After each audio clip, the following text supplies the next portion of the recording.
the criminal justice system, the people, Pimps, addicts, thieves, bums, winos, girls who can't keep an address, and men who don't care. are represented by two separate yet equally important groups. A cop, a flatfoot, a bull, a dick, John Law. You're the fuzz, the heat, you're poison, you're trouble, you're bad news. These are their stories. In a moment, I'll get to Steve Buscemi being punched in a random Manhattan attack. Maybe Kim can give me the latest on it. I can tell you what happened. But I was astounded when I learned that my darling Steve Buscemi was assaulted and was being treated in a hospital. More on that in a moment. As I say, maybe Kim can get me the very latest. But I start in prison. A federal appeals court is condemning the stark and egregious violation of a religious freedom by a prisoner. His dreadlocks were shaved by prison guards in prison. He is a Rastafarian, Kim. Are you familiar with Rastafarians? Yeah, they're from Jamaica, right? It's part of their hair is part of their lifestyle and their religion. Exactly. Yeah. Damon Landor, his faith requires him to let his hair grow long. Yeah. He started a 5-month prison term for drug possession in Louisiana.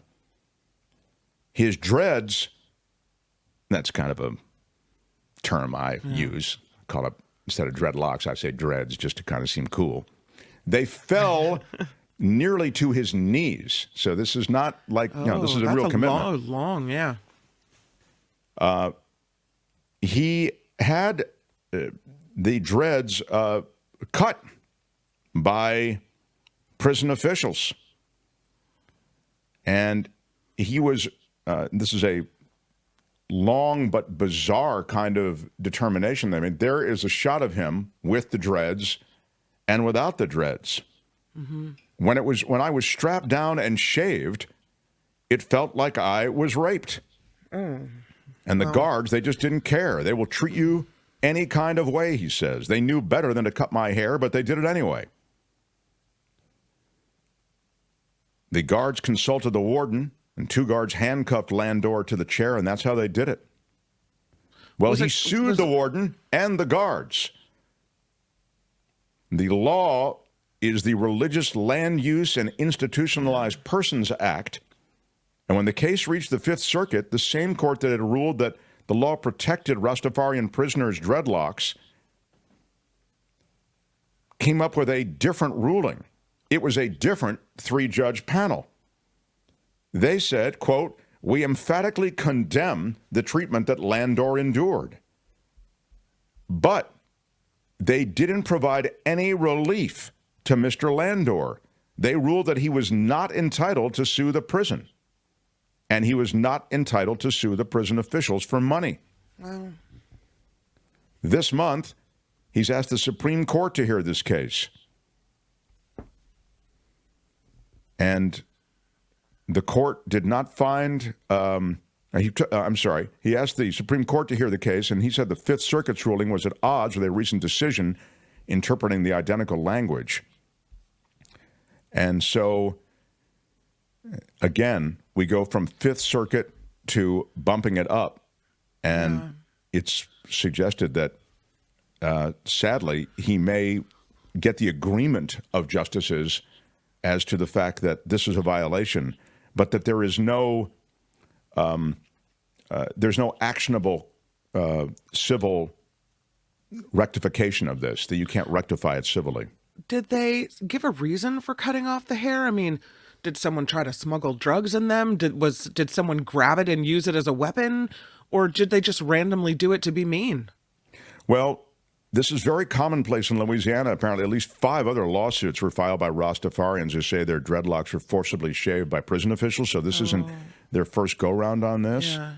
And he can sue for other kinds of relief besides money, like a declaration that the prison system's grooming policy is unlawful. You can have an injunction against ordering prison officials to not to shave these heads anymore.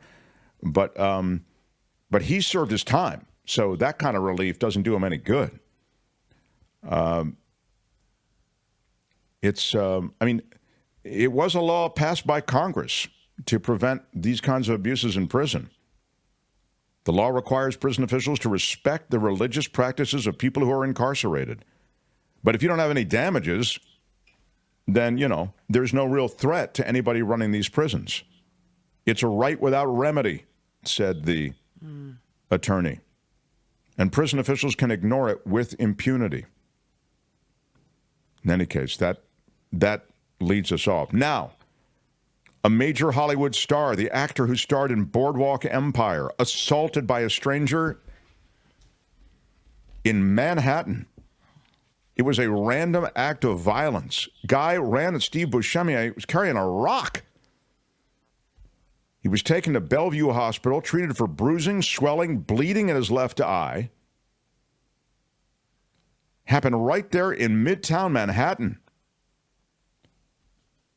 Any update on Steve Buscemi, Kim? The Today Show caught up with him, and they said he looked bruised, but he was up and walking around. So health-wise, he seems to have some bruises and some scrapes, but he seems to be okay. Don't know mentally if he's still shaken by that. The picture that you saw of that man with the blue shirt, that's who they're seeking in this case. That's wild because that guy looks totally normal. Right? He looks like just some random guy walking down. I wouldn't be scared of him. Yeah. Yeah. Really incredible. He grabbed a rock and actually attacked Buscemi, at least supposedly. NYPD appealing for the public's help identifying that man. Brian Wilson, the Beach Boys legend. He is going to be entering into a conservatorship, unable to handle his own affairs, apparently, to some extent. An LA Superior Court judge has signed off on a conservatorship for Beach Boys Brian Wilson. The petition to seek oversight for Wilson's affairs had been filed in January, shortly after Wilson's wife, Melinda, died. It was a decision just filed, and they agree, the Superior Court does, with Wilson's doctor that Wilson suffers from, quote, major neurocognitive disorder that requires help to make healthcare decisions. He is 81 years old, for those who are curious. It was a huge incident at McDonald's. These fast food disagreements, Kim, they get ugly. People are very passionate about their Big Macs. They really are, and this particular situation turned super ugly. A guy now has turned himself in after shooting and killing somebody at a Houston McDonald's. Oh, no. But listen to what happened. A 57-year-old man, nearly a week after he allegedly shot and killed an attorney, turns himself in. The altercation was at a McDonald's in Houston. Anthony Martin Landry charged with murdering Jeffrey Limmer, who was 46. It just happened on May 4th. The Houston cops say that he's now in custody, but he had fled the scene, and it stemmed from a verbal disagreement. But the disagreement didn't start between Landry and Limmer. Landry demanded a refund from the people who were working the McDonald's after becoming angry with the staff regarding his order. Limmer stepped in. He's an attorney there. I mean, not at McDonald's, in the Houston area. Mm-hmm. He stepped in to kind of like de-escalate the whole conflict. But when he stepped in, Landry then turned his focus on him, and Limmer got into a fight. Limmer and Landry got into a physical altercation. Limmer pushed Landry to the ground. Landry grabbed a gun from his vehicle and shot Limmer. To death? Yes. Oh, God. It's horrible. It's horrible. But again, there's so much going on there that's reflective of everyone super tense. Mm-hmm. This guy tries to do the right thing, de-escalate a situation. And then, of course, in the United States of guns, He's got a gun right in his truck. He goes out, grabs it, comes back in, and kills the guy. But now he's turned himself in. 4 flight attendants are charged with allegedly smuggling drug money out of the U.S. This feels very caperish, very heisty, doesn't it? They've been charged with smuggling drug money between the U.S. and Dominican Republic. In the Southern District of New York, the U.S. Attorney's Office says the flight attendants have been charged with years-long participation in smuggling narcotics, trafficking proceeds from the United States to the Dominican Republic on commercial flights. Well, that's the place to do it. I mean, you're on the commercial flight anyway if you're going to traffic it, right? The defendants, Charlie Hernandez, 42, Sarah Pujols, 24, Emmanuel Torres, 34, and Harold Fabio, 35, are arrested.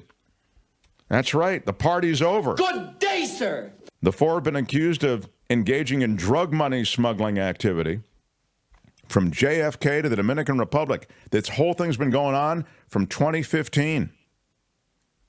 The defendants were employed as flight attendants with different international airlines. They spread it around, Kim. Mm-hmm. And those routes between New York City and the Dominican Republic, that's a sweet ride. Mm-hmm. When you're strapped with a lot of cash.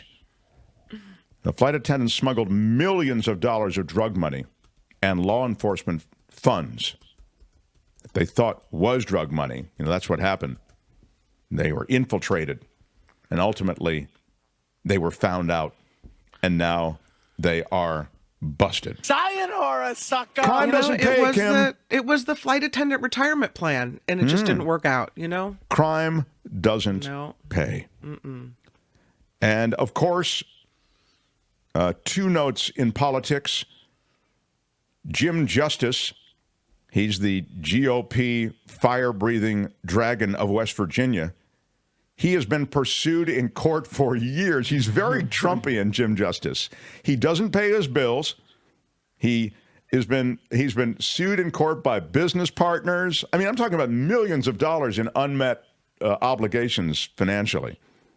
And his family's companies have managed to just dodge one threat after another. Well, now Jim Justice, he's the governor, right? He's the incumbent governor, isn't he? West Virginia. Anyway, now things just may be catching up to him. It is a great name, though, Governor Justice. Well, it's ironic in this case, right? It's super ironic. Yes, Jim Justice has been the governor of West Virginia since 2017. Yeah. The son of a coal magnate. He took over the family business in 93 and expanded its interest beyond coal with acquisitions to agriculture and high-end hospitality. It's a sprawling business, but the business and the Justice family taken on a reputation for not paying their bills and paying their partners or the banks. A bank in neighboring Virginia that has served the Justice family for decades has begun the process of collecting on more than $300 million in defaulted loans. Whoa. Yeah. What? Some of the family business's prized assets, chief among them, the 246-year-old Greenbrier Resort. They own it. Not anymore, they don't. Yeah, the bank wants it. And collections on the governor's personal bank accounts, even his house, that's all a possibility now. Looks like a pretty nice place. Oh, this guy lives large. It's so much easier to live larger when you're not paying any of your debts. Jim Justice is, even as though he might lose some of these things, he is currying favor with foreign banks, foreign investors. Mm-hmm. So Jim Justice has a lot of wiggling to do. And while he has settled with some of those that he owes, the entire saga continues. That's Jim Justice. The breaking news of the morning, of course, is that the Trump gag order appeal was turned down. So I'm sure Kim will have more on that. I mean, that's essentially the big, that's the story, essentially. Mm-hmm. And we'll address it along with everything else with David K. Johnston when we get to everything going on with Trump in Manhattan. So all of that still to come. That is Law and Disorder for today. Tune in again next time for more Law and Disorder on The Mark Thompson Show. All right, that's it. Let's roll. Hey, let's be careful out there. Hi, it's Mark, and I thought that was great. Hit the notification bell. You'll know whenever there's a new video being dropped, and please subscribe to our channel to help us save the universe.